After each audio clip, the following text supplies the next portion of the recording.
আজকের গল্প পাঠে থাকছে আবু জেহেল ও আবদুল্লাহ ইবনে মাসুদ রাদিয়াল্লাহু আনহুয়ের কাহিনী। চলুন কথা না বাড়িয়ে সরাসরি কাহিনীতে চলে যাই। আবু জেহেল ও আবদুল্লাহ ইবনে মাসুদ রাদিয়াল্লাহু আনহুয়ের কাহিনী। বেলা পড়ে এসেছে। সূর্যটা এখন দেখাচ্ছে একটা লাল গোল থালার মতো, দ্রুত নেমে যাচ্ছে নিচের দিকে। একটু পরেই পাহাড়টার কিনারায় মাথা ঠেকবে, তারপর আস্তে আস্তে আলো সরে যাবে। আঁধারে ডুবে যাবে সমস্ত মক্কা শহর, পাহাড়, উপত্যকা আর বালুর প্রান্তর। আর নয়, আজই শেষ করতে হবে। মনে মনে বিড়বিড় করতে করতে হাতের ছড়িটি ঘোরাতে লাগলো বন বন করে। ছাগলগুলোকে হাঁকিয়ে নিয়ে চলল সে উকবা বিন আবি মুইতের খোয়ারের দিকে। সে ভাবছে, কিন্তু ভাবনার কোনো কুল কিনারা পাচ্ছে না। খোয়ারে পৌঁছে ছাগলগুলোকে ভেতরে ঢুকিয়ে দিয়ে খেজুর পাতার দরজাটা ভালো করে বেঁধে দিল। চারদিকে চেয়ে মালিককে খুঁজতে লাগলো। হ্যাঁ, ওই তো উকবা দাঁড়িয়ে আছে ঘরের বারান্দায়। ছেলে উলিদ ও লোকজন নিয়ে সলা পরামর্শ করছে মনে হয়। সে তাদের থেকে কিছু দূরে গিয়ে দাঁড়ালো। কি, তুমি কিছু বলবে? হ্যাঁ, আবুল ওলিদ, কাল থেকে নতুন কোনো লোক বা গোলাম দেখো। আমি আর তোমার ছাগল চড়াতে পারবো না। কি ব্যাপার, তুমি হঠাৎ আমাদের উপর এমন নারাজ হয়ে গেলে কেন? আমরা কেউ কি তোমাকে কোনো কষ্ট দিয়েছি? আমাদের ছাগলগুলো কি তোমার কোনো ক্ষতি করেছে? কেউ আমাকে কোনো কষ্ট দেয়নি, কেউ আমার কোনো ক্ষতি করেনি। আমি এমনি চাকরিতে ইস্তফা দিচ্ছি। ছাগল চড়ানোর কাজ আমি আর করব না। এ কথা ছড়িটা দূরে ছুঁড়ে ফেলে দিল। ফিরে চলল আবার পাহাড়ের দিকে। উকবার কোনো জবাব শুনতেও সে প্রস্তুত ছিল না।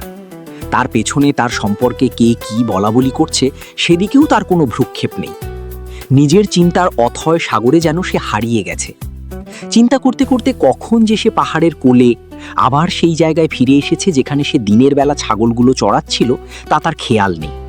সেখানে পৌঁছেই তার মনে পড়ল সেই দুজন লোকের কথা, যারা আজ দুপুরে অদ্ভুত সব কাজ করেছিলেন এখানে। অবাক লাগছে তার কাছে এখনো। কেমন করেই বা এটা সম্ভব হলো? তারা ছিলেন দুজন, মরুভূমির মধ্য দিয়ে হেঁটে আসছিলেন। মনে হয় অনেক দূর থেকে আসছিলেন। তারা দুধ চাইলেন আমার কাছে। আমি অস্বীকার করলাম। কোথায় পাবো আমি দুধ? আমার কোনো ছাগল তো বাচ্চা দেয়নি। পেটে বাচ্চা আছে, 2-4 দিনের মধ্যে বাচ্চা দেবে এমন একটি ছাগলও তো আমার নেই। কিন্তু কি আশ্চর্য, তাদের একজন, তার চেহারাটি অতিশয় মহিমাময়, অনেক বেশি ভদ্র এবং শান্ত। তিনি কি যেন পড়লেন দোয়া, কি মধুর সে বাণী। এখনো যেন কানে তার প্রতিধ্বনি শুনতে পাচ্ছি। তারপর তিনি কি করলেন ভাবতে এখনো অবাক লাগে। না দেখলে কেউ বিশ্বাসই করতে চাইবে না। সবচেয়ে রোগা ছাগলটির স্তনে হাত বুলালেন, আর অমনি ঝরঝর করে দুধ পড়তে লাগলো স্তন থেকে। সে দুধ তারা দুজনে তো খেলেন পেট ভরে, আমিও খেলাম। কি আশ্চর্য, তবুও দুধ শেষ হয় না, আর তার স্বাদই আলাদা। এমন সুস্বাদু দুধ জীবনে কোনোদিন খাইনি।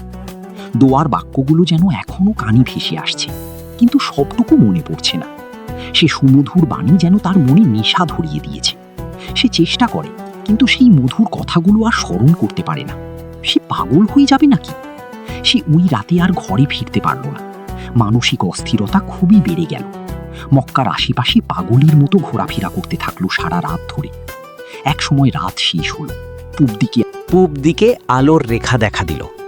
রাখালরা ছাগল আর ভেড়ার পাল নিয়ে শহর থেকে বের হয়ে পড়েছে। এমন সময় সে শহরে প্রবেশ করল, কিন্তু তার অশান্ত মন শান্ত হলো না। সেই প্রশান্ত ও উজ্জ্বল চেহারার লোকটি ও তার সাথীকে খুঁজে বের না করা পর্যন্ত সে শান্ত হতে পারল না। তাদের গোপন আড্ডাটির সন্ধানও সে জেনে নিল। তার খুশি আর দেখে কে? সে যেন 7 রাজার ধন পেয়ে গেছে। সে তাকে দেখল, জানল তিনি নবী মোহাম্মদ সাল্লাল্লাহু আলাইহি ওয়াসাল্লাম। সে তার মজলিসে বসল, তার কাছে গেল, আরও কাছে, অনেক কাছে। তার একেবারে মুখোমুখি হল। উদ্বেগ আকুল স্বরে বলতে থাকলো, আমাকে আর একবার শোনান সেই কথাগুলো যেগুলো গতকাল বলেছিলেন। সেগুলো আমাকে শিখিয়ে দিন। তিনি প্রশান্ত হাসি হাসলেন, সস্নেহে তার মাথায় হাত বুলিয়ে দিলেন। গাঢ় স্বরে বললেন, আমি জানি তুমি লেখাপড়া জানো, তোমার তো বেশ বুদ্ধি জ্ঞান হয়েছে। মক্কারি কিশোরটির মনে ঝড় উঠল।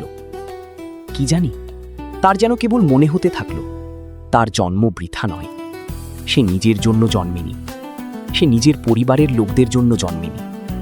উকবা বিন আবি মুইতের ছাগলের পাল চড়াবার জন্য তার জন্ম হয়নি। তার জন্মের একটি মাত্র উদ্দেশ্য।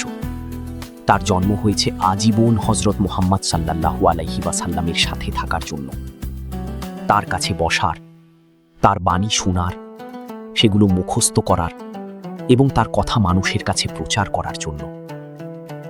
এই হালকা পাতলা গড়নের কিশোরটি যেমন ছিল রোগা তেমনই দুর্বল, কিন্তু বুদ্ধি ছিল এমন তীক্ষ্ণ যেন ধারাল ছুরির ফলা। গতি ছিল তার এত দ্রুত যেমন গনগনে আগুনের শিখা। কিছুদিন রসুলুল্লাহ সাল্লাল্লাহু আলাইহি ওয়াসাল্লামের সোহবতে থেকে সে অনেক কথা শিখে ফেলল, ইসলামের অনেক কিছু জেনে নিল। এখন তাকে দেখা যায় মক্কার সবখানে, কখনো বাজারে, কখনো রাস্তায়, কখনো পথের চৌমাথায়, কখনো মাঠের এক কিনারে রাখালদের মধ্যে, কখনো কাবাঘরের চত্বরে। যেখানেই তার সন্ধান পাওয়া যায় দেখা যায় সে কিছু বলছে এবং তার চারদিকে উৎসুক জনতা। সব জায়গায় সে মোহাম্মদ সাল্লাল্লাহু আলাইহি ওয়াসাল্লামের কথা প্রচার করে বেড়ায়, আল্লাহর বাণী মানুষকে শোনায়। তার প্রচারের তীব্রতা কুরাইশদের কাছে একটা নতুন বিপদ মনে হলো। তারা তার প্রচার কাজে বাধা দেওয়ার জন্য মুড়িয়া হয়ে উঠল, কিন্তু তার নাগাল পাওয়া ভার।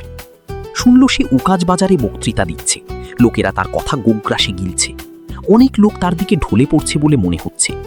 এ কথা শুনে কুরাইশদের একটি দল ছুটল উকাজের দিকে, কিন্তু গিয়ে দেখল সে আর নেই। সেখানে জানা গেল বাথা উপত্যকায় চলে গেছে সে। বাথার লোকেরা তার কথায় মুগ্ধ হয়ে গেছে, কিন্তু বাথায় গিয়েও তারা তাকে পেল না। শুনল এইমাত্র সে চলে গেছে আমির গোত্রের মধ্যে। এভাবে কিছুদিনের মধ্যে কুরাইশদেরকে নাকাল করে দিল সে। এই এখানে তো এই সেখানে, এখন আছে এখন নেই, যেন মুহূর্তে কর্পূরের মতো উবে গেল। একদিন আল্লাহর দুশমন আবু জেহেল বিরক্তি ও ক্ষোভের চরমে পৌঁছে ঝাঁঝালো কণ্ঠে বলল, মুহাম্মদের কোনো সাথী আমাকে এত কষ্ট দেয়নি যেমন এই নৌজওয়ানটি দিচ্ছে। সব জায়গায় সে মুহাম্মদের দাওয়াত ছড়াচ্ছে, লোকদের আকীদা, বিশ্বাস, ধর্ম নষ্ট করে বেড়াচ্ছে। এতে করেও তাকে ধরতে পারছি না, কিন্তু একবার বাগে পেলে হয় বাছাধনটি মায়ের দুধের কথা মনে করিয়ে দেব। একদিন আবু জেহেল দেখল দূর থেকে কাবাঘরের পাশে কে একজন দাঁড়িয়ে কিছু বলছে। চারদিকে লোকের ভিড়। হালকা পাতলা যুবকটি, কিন্তু কণ্ঠ বেশ জোরালো। তবুও সে কি বলছে জানার জন্যে দেয়ালের আড়ালে আড়ালে গুটিসুটি মেরে এগিয়ে চলল আবু জেহেল। কাছে গিয়ে বাড়ির আড়ালে দাঁড়িয়ে সে শুনতে পেল যুবকটির কথা। কি মধুর স্বরে সে বলে চলেছে। আর আল্লাহর বান্দা তো তারাই যারা হেঁটে চলে জমিনের উপর দিয়ে ধীরে সুস্থে, আর মূর্খরা যখন তাদের সাথে কথা বলে তখন সালাম বলে দেয় তাদেরকে। আর তারা যারা তাদের প্রতিপালকের সামনে সিজদায় নত হয়ে দীনতা ও তার সাথে দাঁড়িয়ে রাত কাটিয়ে দেয়। আর যারা দোয়া করে, হে আমাদের প্রতিপালক প্রভু, দোজখের আজাব থেকে আমাদের দূরে রাখো। সন্দেহ নেই দোজখের আজাব বড়ই কষ্টকর। আল্লাহর এই কালাম শুনে আবু জেহেলের বুক দুরু দুরু করতে লাগল। কেঁপে উঠল তার সমস্ত শরীর। তার মনকে সে যদি স্বাধীনভাবে ছেড়ে দিত তাহলে তার মুখ থেকেও ওই কথাগুলোই বের হতো। আল্লাহর কালাম সত্য, এ কথা সে গলা ফাটিয়ে চিৎকার করে বলতো। সে নিজেই বলতো, আমি আল্লাহর বান্দাদের দলে সামিল হতে চাই। কিন্তু আবু জেহেল তা করতে পারল না, তার মনকে স্বাধীন হতে দিল না। গর্ব আর অহংকার তাকে সত্যের পথে দাঁড়াতে বাধা দিল। সে লোকগুলোর উপর ঝাঁপিয়ে পড়ল, যেমন বাজ পাখি তার শিকারের উপর ঝাঁপিয়ে পড়ে। আজ তোর একদিন কি আমার একদিন, দাঁড়া, তোকে আজ দেখাচ্ছি মজা। আবু জেহেলের আকস্মিক আক্রমণে লোকেরা হতভম্ব হয়ে গিয়েছিল। তার হুঙ্কারে সবাই ছত্রভঙ্গ হয়ে যে যার মতো দৌড়ে পালিয়ে গেল।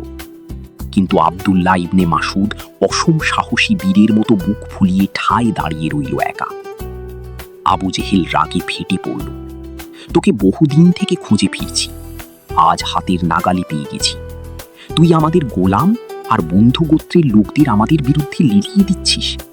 আমি বহুদিন থেকে দেখে আসছি তুই এদের আমাদের বিরুদ্ধে খেপিয়ে তুলছিস। আজ আমার হাতে তোর মৃত্যু হবে। ইবনে মাসুদ তার এই কথার জবাব দিতে চাইল, কিন্তু আবু জেহেল তা শুনতে চাইল না। ধনুকের বাঁটটি দিয়ে কষে মারল ইবনে মাসুদের মাথায়। মাথা ফেটে গেল, রক্তে ভেসে গেল ইবনে মাসুদের কপাল, মুখ, জামা, কাপড়। কিন্তু তার কোনো পরোয়া করল না সে, ঝাঁপিয়ে আবু জেহেলের ওপর। আচ্ছা, এই কথা, তাহলে জেনে রাখো আমিও হুজাইল বংশের ছেলে। এই বলে আবু জেহেলের বুকে মারল এক ঘুষি, একই সঙ্গে মুখে জোরসে এক চর কষে মারল। আবু জেহেল ছিটকে পড়ে গেল। পড়ে গিয়ে ব্যথা পেলেও তার চেয়ে অনেক বেশি অবাক হলো সে হলো কুরাইশ দলপতি, আর তাকে কিনা অপমান করলো আজ হুজাইল গোত্রের একরত্তি একটি ছেলে। এর প্রতিশোধ নিতে হবে। রাগে, অপমানে, ক্ষোভে ফুলতে ফুলতে সে তার গোত্রের লোকদের কাছে এসে বলল, হে বনি মাকজুম, তোমাদের মধ্যে যদি একটুও লজ্জা থাকে, নিজের গোত্রের প্রতি যদি একটুও ভালোবাসা থাকে, তাহলে হুজাইল গোত্রের আব্দুল্লাহ ইবনে মাসুদের থেকে আমার প্রতিশোধ নাও। সে আমাকে এমনভাবে অপমান করেছে যে একমাত্র তার রক্ত দিয়েই এ কলঙ্ক কালিমা ধোয়া যেতে পারে। সঙ্গে সঙ্গে কয়েক ডজন লোক তীর, তলোয়ার, বর্শা নিয়ে ইবনে মাসুদের তালাশে বেরিয়ে পড়ল। কিন্তু বদরের যুদ্ধের আগে আবু জেহেল আর তার মুখোমুখি হতে পারল না। ইসলামিক এই ধরনের কাহিনী যদি আপনাদের ভালো লেগে থাকে, অবশ্যই আমাদের চ্যানেলটিকে সাবস্ক্রাইব করে আমাদের পাশে থাকবেন এবং লাইক, কমেন্ট, শেয়ার করে দিবেন। ধন্যবাদ।